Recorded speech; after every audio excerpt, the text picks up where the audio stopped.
All right, it is one of the busiest travel days of the week, if not the year, right now. You're taking a live look at the interstates across central Indiana where the weather should not be impacting anyone's drives right now. But tomorrow night, that could be a different story. Yeah, take a look. That's when we're going to see some weather changes, including the possibility of rain and snow.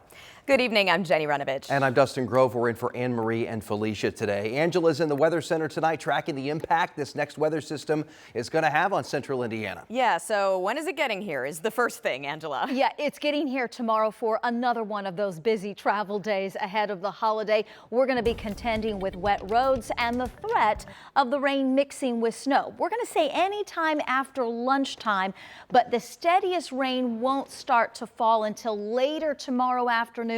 Tomorrow night into early Thursday morning. It's going to be a cold rain, and we will have to monitor the temperature profile closely because it might get cold enough for some of that rain to transition over to some big slushy flakes of snow.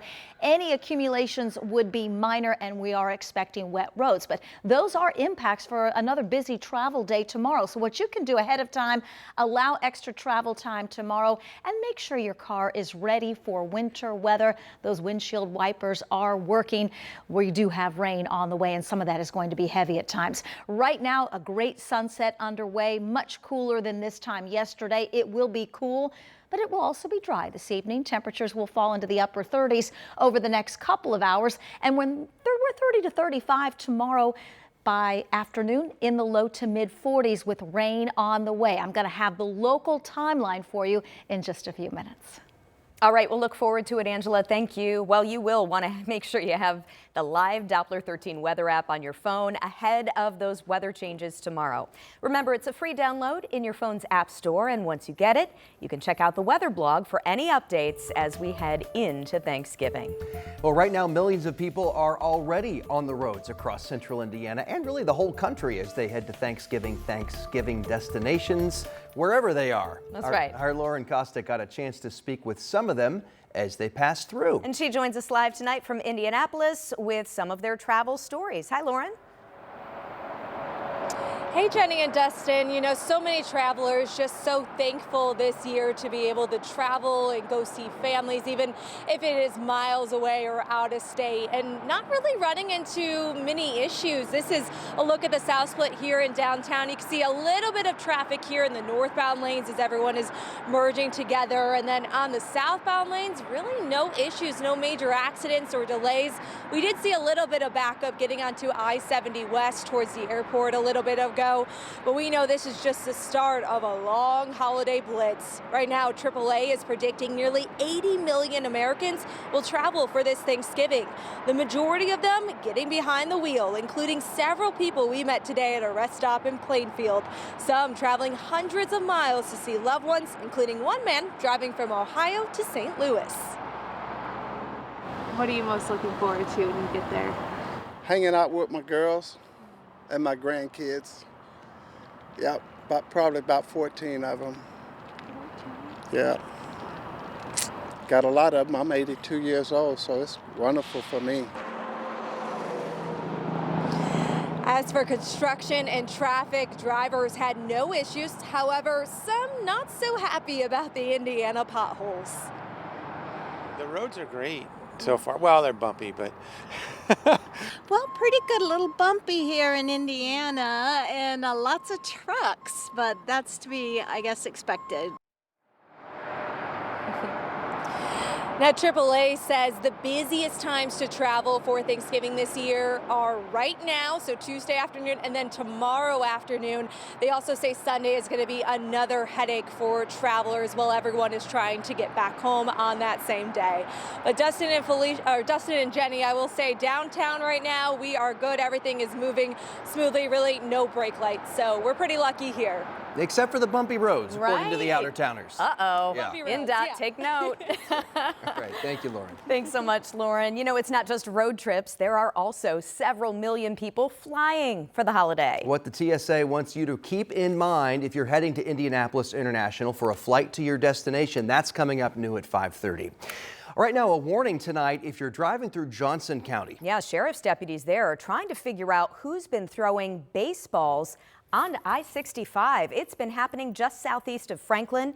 The sheriff's office got a report yesterday about people throwing rocks from the I-65 overpass at County Roads 250 South and 600 East.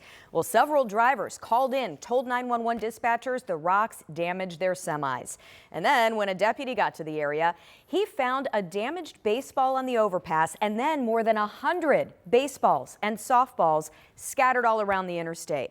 Now, we went by this afternoon. You saw dozens of baseballs and softballs still there. The sheriff's office found a large number of baseballs on the road a couple weeks ago, too. So this is not a new thing for them. Now they're trying to figure out who threw them at cars on the interstate. We'll continue to follow it. An update tonight on a threat which caused Noblesville schools to cancel all classes today. The superintendent there sent a message to families and staff saying investigators do not believe the threat was credible. And now all evening activities in the district are taking place as planned. The district made the decision to cancel classes today after learning of a threatening video posted online targeting Noblesville East Middle School. Federal, state, and local police are all working to figure out who's behind the threat, and they're encouraging everybody to report any suspicious activity to their principal, school resource officer, or through the Speak Up Act. Indianapolis Metro Police say they have arrested a handful of teenagers involved in criminal gang activity, including the alleged gang leader. Our Rich Nye found much of the evidence comes from social media posts by the suspects allegedly incriminating themselves. Metro Police say they call themselves the Taliban Chapo Gang, often abbreviated TCG on social media posts of alleged members. The name allegedly refers to the street names of two friends of the gang members who died of overdoses this year. Police have been gathering evidence against gang members going back to a shooting that injured a juvenile March 28th on MacArthur Lane. They operated since this early spring with some criminal activity all the way through to recent arrests of at least 5 individuals that were apprehended with alleged gang activity. Within that, there was firearms that had been shot off throughout this city, and there were several instances that these individuals were connected to. Court records lay out a timeline of the gang being responsible for at least 6 shots fired incidents and 2 additional non-fatal shootings this year on the northwest side of Indianapolis. On Halloween, a Tech High School student said he was walking home when a white sedan pulled into his apartment complex and the gang leader shot him. Police say surveillance video helped them track the car to this house on Arbutus Drive, where the alleged 18-year-old gang leader lives. This incident allegedly stemmed from a turf battle over selling marijuana vapes at Tech High School. Social media posts show members posing with guns, some with illegal machine gun switches, trying to sell guns, and making threats of retaliation. Conducting activity in these groups, and they continue to maybe take a turf kind of stance as far as parts of the city. This is my area and this is your area. Police say the gang has also marked territory on the northwest side with graffiti on buildings and fences. In Indianapolis, Rich Nye, 13 News. The alleged gang leader is charged with battery and criminal mischief in the Halloween shooting. Other teens are charged with criminal organization activity. A judge has now ordered a Metro police officer arrested on voyeurism charges not to have any contact with the women he's accused of victimizing. Our cameras caught Shane Decker leaving the Marion County courtroom today when he made his first appearance before a judge.